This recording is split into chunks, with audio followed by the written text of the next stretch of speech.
Guys, this is Brianna Beard. Oh, Big Beard! Big Beard. Here, he's back.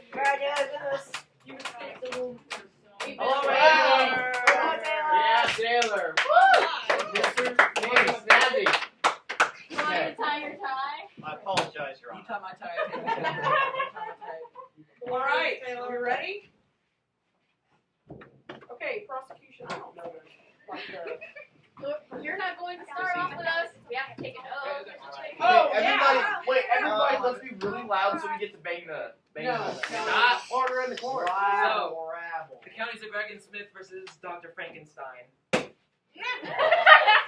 think you guys was the wrong way. You promise to tell the truth. You promise to tell the truth, the only truth, and nothing but the truth, so help you God. I only be honest No. anyway. That's Yes. not the true oath. You promise to tell the truth, the whole truth, and nothing but the truth, so help you God. What did I say? You said only truth. Truth only. The only truth. Like there are the truth, the whole truth, and nothing but the truth. Absolutely. Wait, I got this. Do you swear on the Do you I will swear? lie my way. Do you swear on the I solemnly swear. I'm a classic lawyer, and I will say that I'm taking the oath, but truly I am lying my way to the Yeah. Sing here. Yeah. All right, ladies and gentlemen of the jury, today we present to you Victor Frankenstein, a seemingly normal, a seemingly normal man. One day, snapped.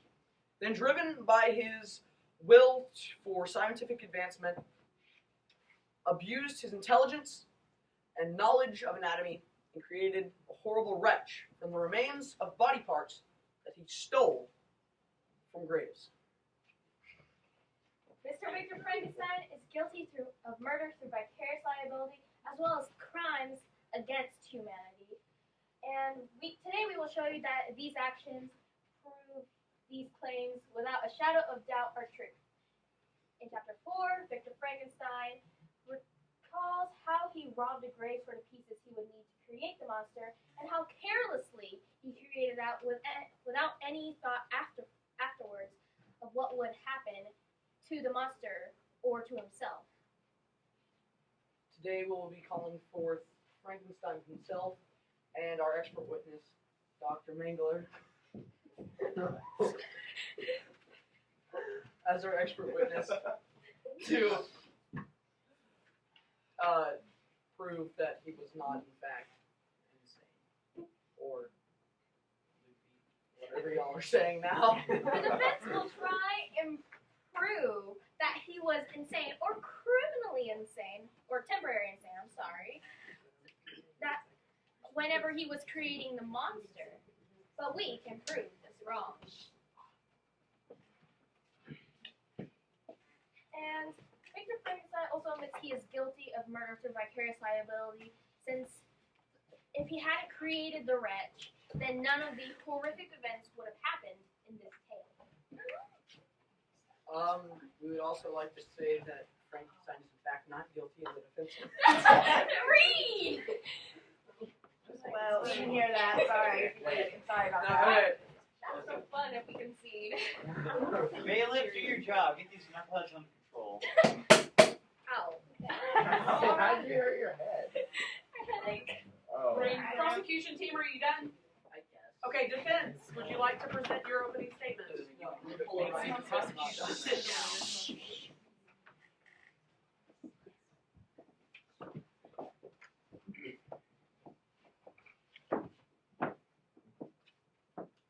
People of the jury, during the Industrial Revolution, Victor Frankenstein created a scientific breakthrough that had never been accomplished before.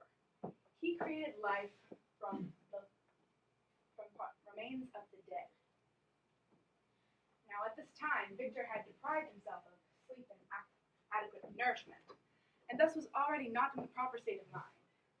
He was also shocked by the outcome of his experimentation, and the height of the moment ran from his newly resurrected creature. A few years later, Victor's creation committed murder and killed William Frankenstein. A little bit after that, the monster tragically killed Henry Clerval, Frankenstein's wife, may seem like an open and shut case, but Victor Frankenstein is not guilty of murder through vicarious liability and crimes against humanity, because he does not fit the description of these allegations. He was insane by ways of extenuating psychosis and depression, and the wretch was a sentient being when these murders were committed. This exonerating him from these charges and all responsibility of the wretch. Now, the prosecution may argue that the wretch is the monster's child and the wretch is Victor's child, and that he is responsible. But as previously stated, the monster was sentient, and he was able to understand fully Paradise Lost, which is a quite complex novel, thus proving that he knew right from wrong and knew what he was doing. And the wretch also left Victor before he could even get to know him, thus having no connection to him other than some man he saw when he woke up. As you can see, Victor is nothing more than an ambitious scientist who wants to further the scientific community and expound the boundaries of our knowledge, and is unjustly allegated with these crimes. The princess. Take the jury class. Oh, Boy! Prosecution, would you like to call for your first witness? what about the rebuttal? I thought it was amazing how Monica was on the phone. Prosecution, please rebut that claim. Would you like to call your first witness? We call Victor Frankenstein to the stand. We do, that's right. Back from the dead. Can you state your name for the record, please? Ryan Frankenstein. The full name. Oh. name. Oh. It's gonna be okay. Just say Victor Frankenstein, please. Victor Leonard Frankenstein. Okay, Victor Frankenstein. Did you rob those graves of which you used those parts to create the wretch? Yes. Did you have permission to rob those graves? I had no permission. Were you fully aware of what you were doing? Yes. You had consciously made these decisions. Were you mentally stable? Kind of. Okay, would this be leading the witness? Yeah, I know. That's how I felt. I said it would be leading the witness and no one. Were you mentally stable? Yeah. Are you gonna call them on that? Objection. Leading the He witness. claimed that the prosecution is leading the witness. Leading the witness. Did I say what? Sustained? You can even say Yes, Sustained Maybe or it was- overruled. Oh, okay. Did we do the? Wait, don't the witnesses have to do like the truth only and stuff? Yeah. Yep. Okay. Tell the truth and nothing but the truth. You promise to tell the No. That's- Oh yeah, that's yeah. his You job. Take the oath. Let's just pretend that he's taking the oath, okay? Yeah, I took the oath. Alright. Guilty of everything. Don't leave it on. Okay. I Did you rob the grave? Yes. Alright. Did you have permission to rob No. the grave? Alright. Would these be leading questions though? No, they wouldn't. Taylor. Just well, what happened? This is just a fun. Alright. What did you then do with those pieces? I used the pieces to make a being. A wretch.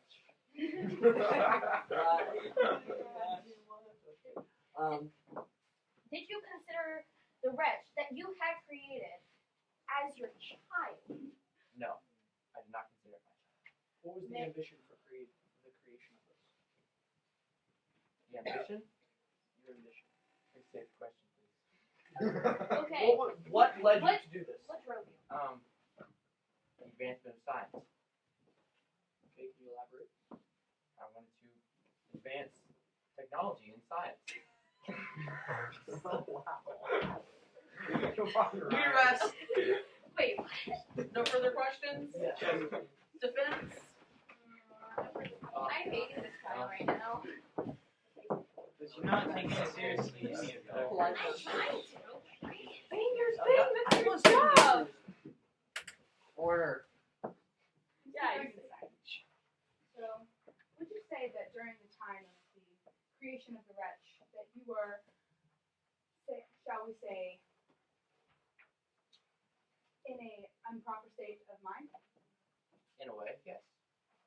Okay. Isn't it true? No, I said current time. I said way. Is it true that your mother died before you started your studies that led you to the creation of Wretch? Yes. So, would you agree that you were grieving during this time? Yes, I would agree. Now, sir, I want to let you know and the jury know that the definition of crimes against humanity is to make an act against humanity. So you're trying to create something that is going to attack humanity or endanger it in some sort of way. Did you create this monster with intent to endanger humanity? I did not. I see. Now, would you say that you were rather depressed during this time? Oh my gosh, Ryan. Unfortunately, composure. The defense rep. Thank you. Hang on. Prosecution, would you like to? Get out, Ryan. All right. Actually, let me just say that crimes against humanity actually is not within. It does not have to have intent. It is just an attack against human. A part of that's a word, but whatever. Part of what? Dignity. Humanity. Yeah, society. There we go. A part of society or the. I'm gonna stop right there. I forgot the words. Alright, well, I want to object. I object to that statement. All right. Okay. In the legitimate definition, it uses the words malicious intent. So, Yes. It does mean intent. That's not the one I saw. Even the definition. I have to Witnesses do not talk unless they are on the witness stand. It's so painful to watch. Sorry. Yeah, it's painful to sit here and do it too. Prosecution, are you done questioning this Yes. witness? Okay, Mr. Frankenstein, you may return to your seat. Yay. Why do you keep saying yes without my Would you permission? like to call your next witness, prosecution team? We would like to call the wretch to the stand. Back from the dead again, my boy. Can you state your name for the record, I please? am the wretch. Franklin the Wretch. The prosecution did not previously state they were going to be calling the wretch. We previously stated we were going to be calling the wretch. What is going on here? Oh my god. What is this Wait, tomfoolery? I What thought is we this? were. I never said that. Okay, Mr. Wretch, will you please return to your seat? I never said that. That you did say you were going to be calling? I give. Oh, for the love of all things holy. The prosecution calls Dr. Mangler to the stand. Thank you. I didn't do anything. Wait, Wait, take the oath, take the oath, bailiff, take the oath. Thank you. Bailiff. Whatever, amateur hour. Whatever. You can speak the truth and only the truth. I do. Yay. What's your name for the record? Dr. Mangler. Hey, Dr. Dr. Mangler, Button. he's crazy, right? Please Read. be professional, please. Okay. Your witness, prosecution. So, first of all, what signs did Dr. Frankenstein or Victor Frankenstein show during the creation of his monster that would lead to their plans? What claims? Claims of insanity, psychosis, and Psychosis. psychosis. Psychosis due to depression. Psychosis and/or depression. The symptoms for psychosis would be sleeping too much or not enough, anxiety, withdrawal from family and friends, which is I can give him kind of a pardon in that he kind of locked himself away with that. With delusions and anxiety, and this is only about of 5 symptoms that Frankenstein has shown, in fact, throughout the book, and you need 7 of these things I have here on this list over here. So, the symptoms that he is lacking, and if the defense wants to, in fact, about this very they can. difficulty concentrating, depressed mood, which is hallucination. Shouldn't they be reading evidence to him and making a decision on it, not to everyone else? Yeah, that's what I said. Are you gonna call BS on this defense? That Yes. Most certainly. Yes, Bree, you can't look at the. But it's Feel like a bend over his No, laptop. he has to share his testimony, so you gotta go over there so we can do that. Stand up, guys, please. Thank you. just like Are you finished with your testimony, Dr. Mangler? also depression and suicidal thoughts and or actions. So I rest my case. You don't have a case. I have. Any further questions, prosecution? So, therefore, Frankenstein was not diagnosed, Closing should not have statements. been diagnosed with, I'm sorry, can you please repeat this? Not Psychosis through depression. psychosis, through depression. We rest our case. Or not, we rest our case. No further questions, Your Honor. The prosecution rests. Okay.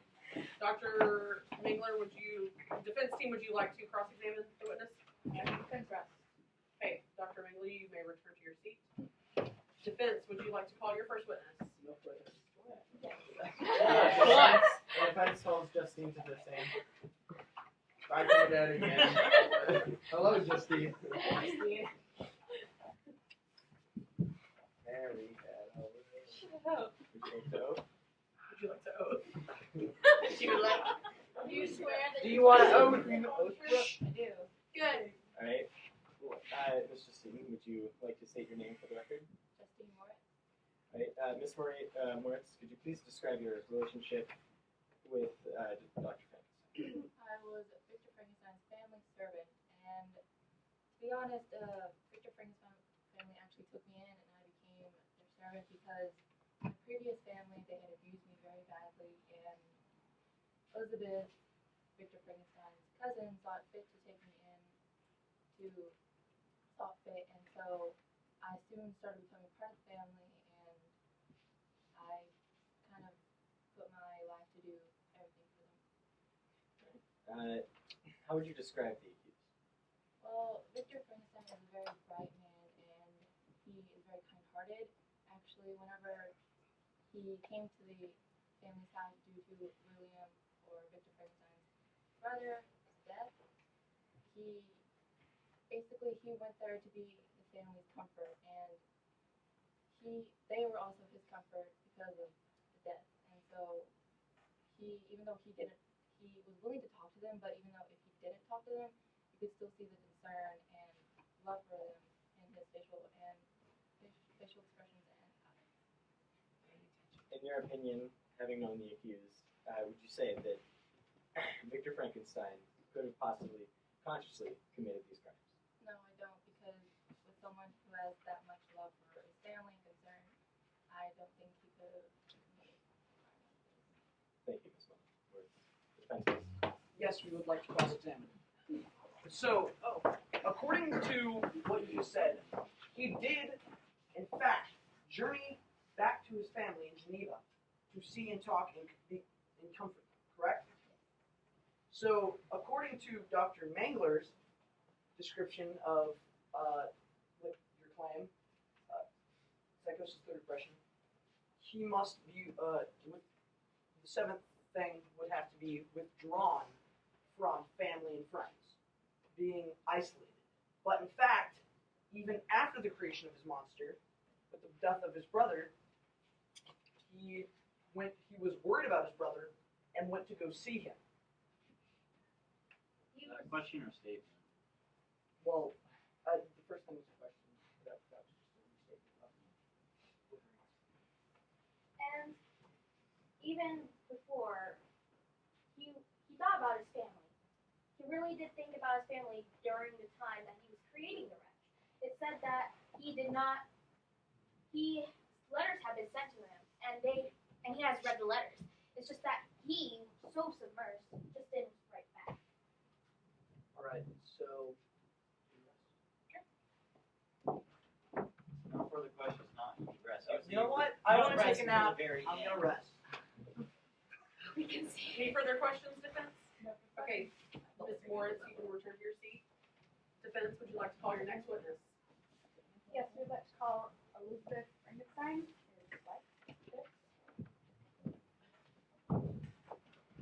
State your name for the record, please. Elizabeth Frankenstein. Do you swear to tell the truth and the truth? Sure. Sure.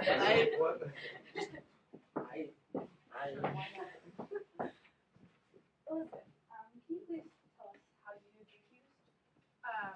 Well, I was orphaned at a very young age, and I was adopted by the Frankensteins. Growing up, Frank Victor was my cousin, and then I became his wife. Love that West Virginia family tree.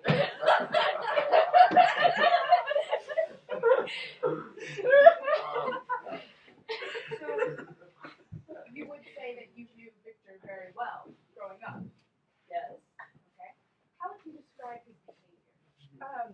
When he was little, he was very curious, especially in the scientific community. He spent most of his time in his father's library reading about scientific theories and how they were proven, if proven at all. And how would you describe his mental state leading up to the creation of the wretch? He was very reserved. He was alone.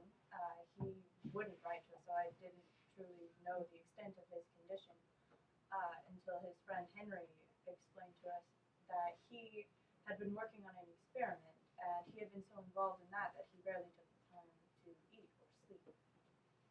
So you would say that he was withdrawn from the family and wasn't very sociable?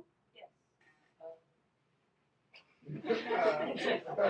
Leading the way. Were there any traumatic experiences that you know of that happened in the accused's life that could have had any mental repercussions? Well, before he went off to college, his mother died. And this was very hard for him. Oh, yes. Any other questions? This one would like to cross-examine. He's gonna leave the witness right out of the room. All right. So in the journal, did he or did he not share letters that he sent with you, to you He did. following the creation of the wretch? All right. You know him very well since when he was growing up. So you said that he was quite the bookworm, you said? Something along those lines. And especially toward the scientific genre. But whenever he was reading his favorite books were scientific books about theories and experiments. But all of these experiments were soon to be proven false due to scientific advancements during that century and during that Industrial Revolution. So, may I ask, do you think that in any way would this have influenced him to create the wretch? What Where are you Objection? going with Wait, that's leading the witness. Yeah, that was leading it. When reading science fiction as a child, that's a crime, then we're all guilty. Yeah. I apologize for my partner here. What the heck? I apologize. What? How would you How would you your behavior? Next time you do anything remotely like this, I call Apologize it. for someone's behavior. Great way to Next time I call Jury may not speak. How would you describe Frankenstein's disposition as a child? As I said earlier, he was very curious, especially into. Elaborate. Curious is more of an adjective. Well, What? I mean, you can be curious. he had questions about things that he wanted to know the answers. No, I mean, say more than just curious. What was he quiet? Was he The outgoing? heck, Reed? Well, he was fairly quiet. He mostly spent his time alone. When he wasn't, he was, outside. He was playing with his friends, and he was with his family. All right.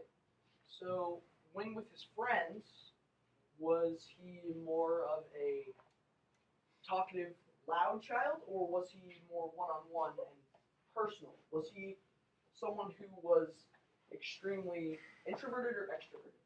Did he have a When big with social friends. group? When Did he with- have a small social When with group? friends. Say he was fairly introverted. All right, so you would say he was reserved since a child. Yes. No further questions.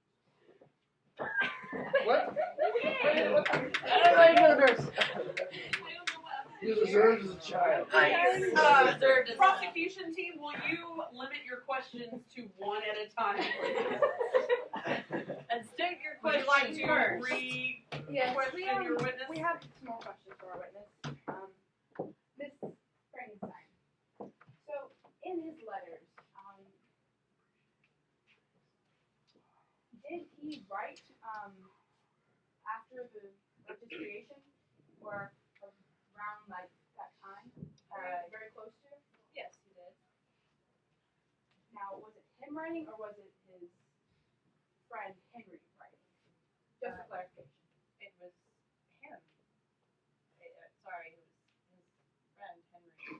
I don't remember this part of the book. It's infernal. And did Henry describe his state in any manner?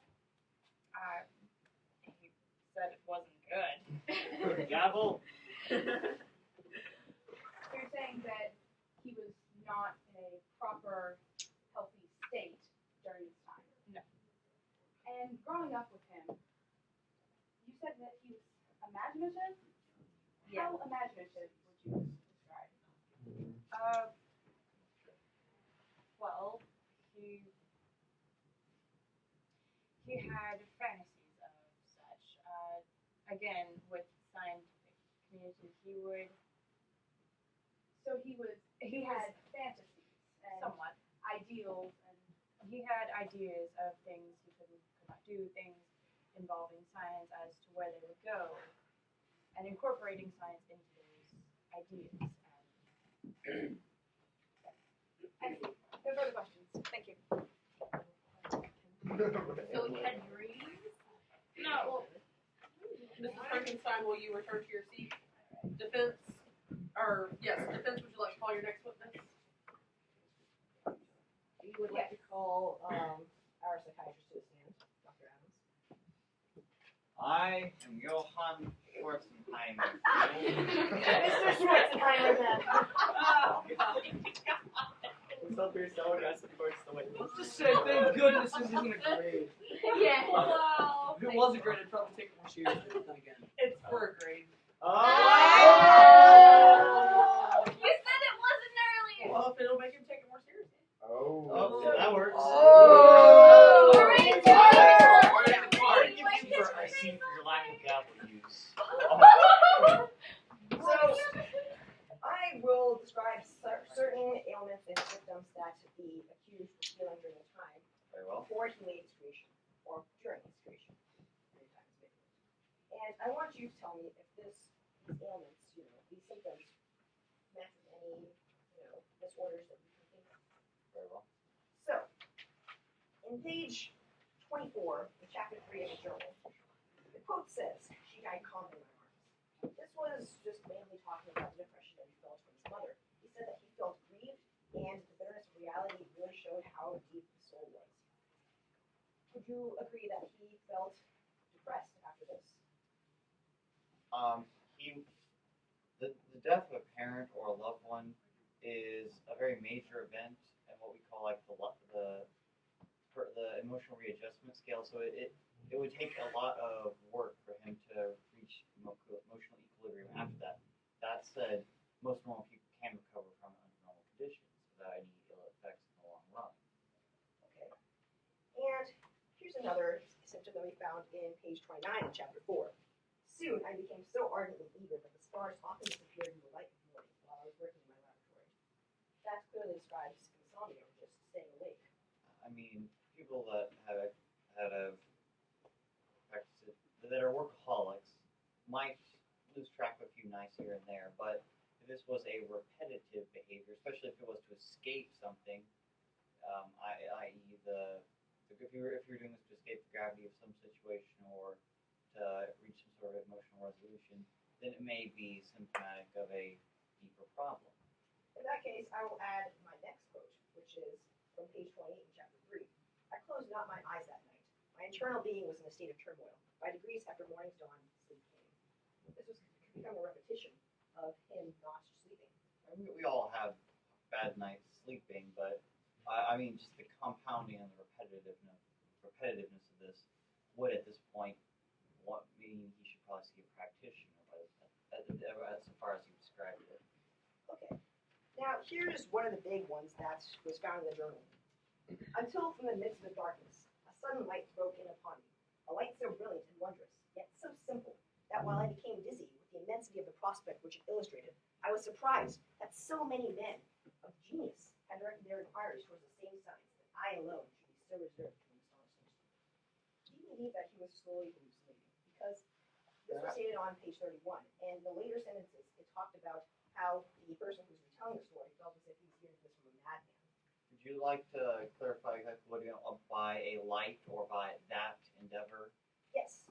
So this section, this quote was taken from the section that as soon as he talked with his professors and how he started tinkering and learning from his classes, and this was right around the time where he got the idea to create a being to make the elixir of life. Is that good enough for clarification? Okey-doke. And so he felt overwhelmed by that particular emotion at that time. I mean, is there any evidence on how that played into the other symptoms, the insomnia, the traumatic events? Yes. So on page 31, chapter 4, a little later into this, after this quote, he said this. After days and nights of incredible labor and fatigue, I succeeded in discovering the cause of generation and life.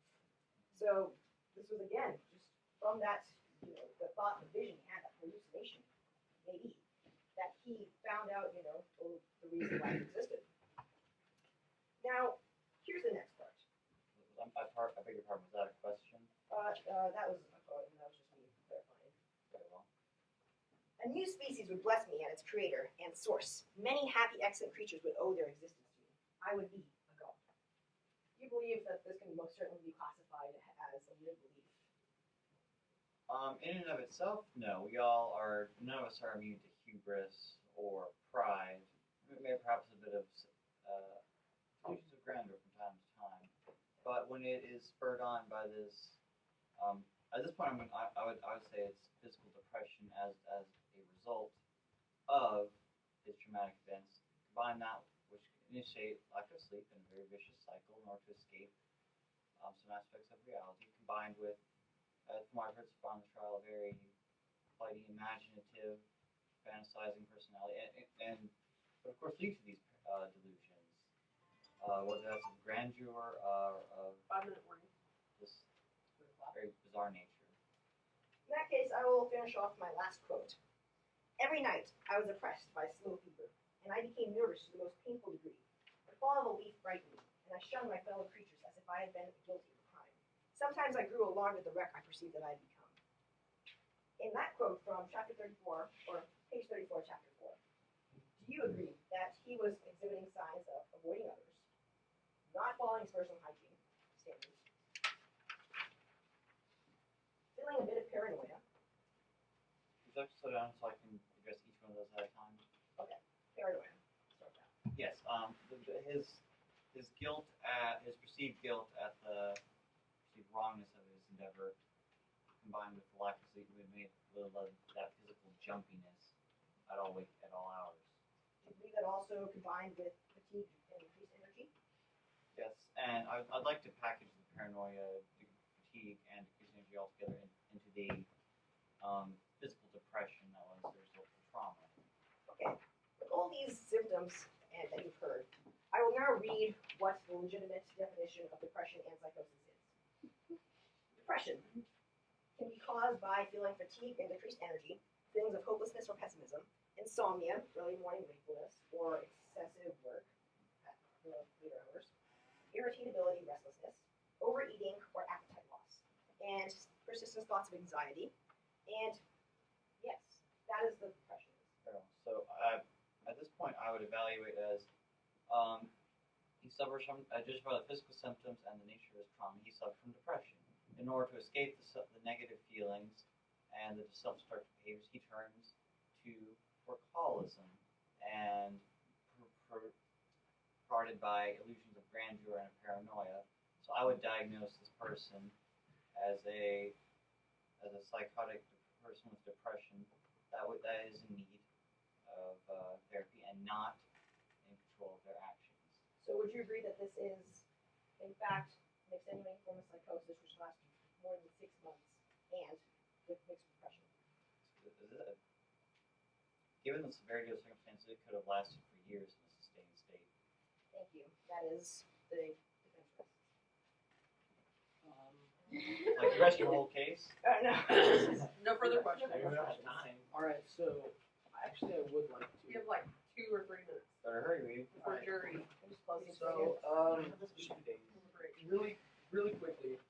So, you said that you diagnosed him with psychosis and depression, right?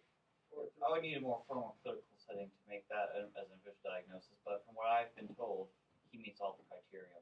Well, I would like to once again reference Dr. Mangler, where he's only met 5 or 6 of the 7 needed requirements. When you combine all of, you have to understand the reason he doesn't exude that negative feelings which are associated with depression is because he is suppressing that with his psychotic workaholic tendencies.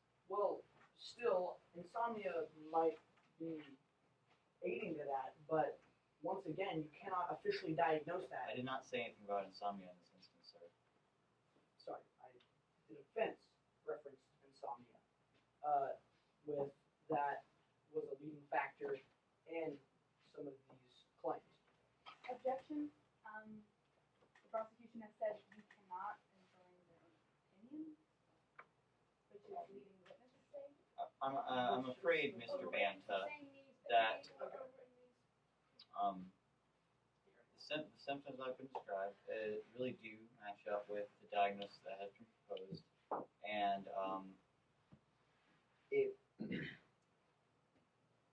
and I'm confident as a practitioner that in a clinical setting he would be found to meet all the necessary criterion and is in need of treatment rather than punishment for any sort of crimes. Okay, I beg your Mr. pardon, did you say something? So no Dr. further questions. Dr. Schwarzenheim. Schwarzenheim, please return to your So we're seat. not calling you Schwarzenheim? Defense, would you like to call your last witness? Yes, the defense would like to call for question and put it the same. Okay. Ever call you the right job? Oh, you still need to call the wretch. Yes. As a matter of fact, Alrighty. Would you rather continue this on Monday? No. Yes. Yes. Hold on. How about the jury deliberates over the weekend and gives us the verdict on Monday and we wrap up I'm the done. trial for today? Nope. Monday. Alright, let's. Okay, wretch. Okay. Can we just? Reed wants to be put out of the Okay. I really just want to be shot in the head. Yeah. Do stuff with the weekend. At different times. We got trial to finish. This is Brian. What, different times? Are we allowed to call the right and then the That's fine. Whatever y'all want.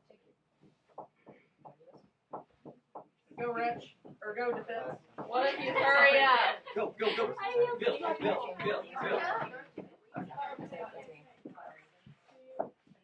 Sure.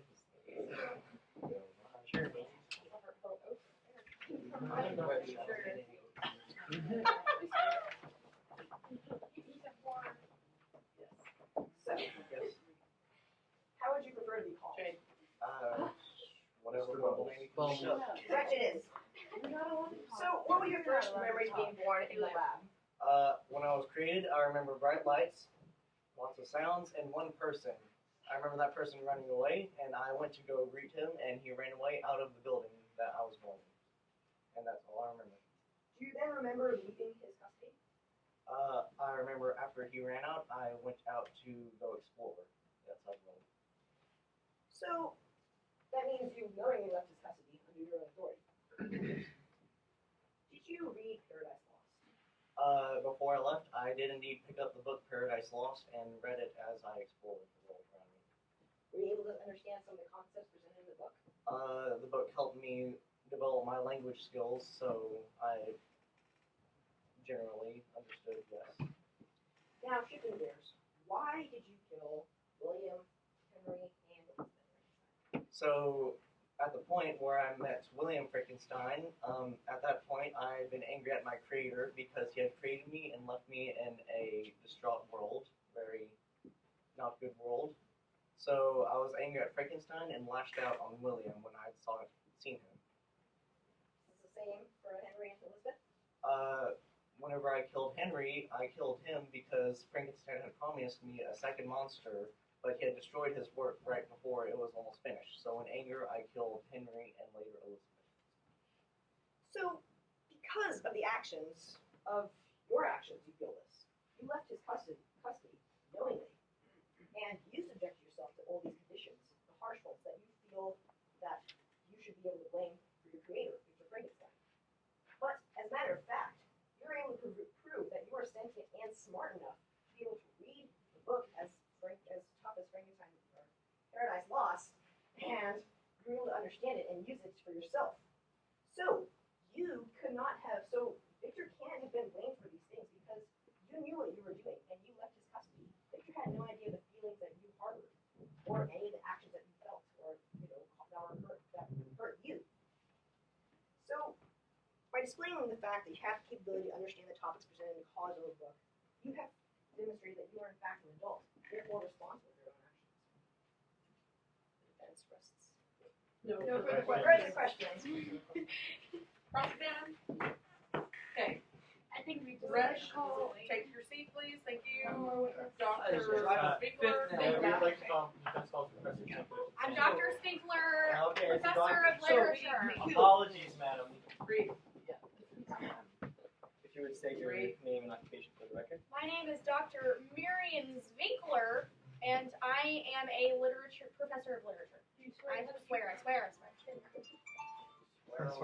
swear. Swear. You have 1 minute. Oh, alright. Can you define Paradise Lost for the jury? Paradise Lost is an epic poem written in blank verse by the 17th century poet John Milton. The first version, published in 1667, consisted of over 10,000 lines of verse. The epic is broken into 12 books, all of which is written in non-rhyming iambic pentameter verse. Can you define non-rhyming pentameter? That is the meter in which the poem is written. Yes, but can you define? It is the meter or rhythm in which the poem is written. Alright, so it is the meter. Alright. Can you explain what Paradise Lost is about? Paradise Lost is a tale in which the narrator calls on the Holy Spirit to be his muse and asks for his aid to tell the story about Satan's fall from heaven. In short, Satan was cast down to hell by God with several devils and minions. After God created Earth, Satan made his way through pandemonium to observe God's creation. After witnessing the beauty of God's splendor, Satan decides to spend the rest of his life trying to seduce and corrupt the world God loves so much. Overall, the epic deals centrally with religion, morality, ethics, and motivation. Can you state the lexile of the novel? I'll describe what a lexile number is for the jury. Many, if not all, books have a lexile number, which serves two functions. Lexile numbers measure how difficult a text is, and it can measure a student's reading ability level. For perspective, an average first grade student can read up to a 280L lexile level. An average 12th grade student can read anywhere from 950 lexile to 1,220 lexile. Paradise Lost is 1,460 lexile, which means the average 18-year-old could not comprehend the text. Thank you. No further questions. Okay, court will take a recess for the weekend. The jury will deliberate and present their verdict on Monday. Defense! So, Jesus, I had to hold it back so much. You're like, why did you kill William? So you killed William, Elizabeth, and Christine, correct? And then I was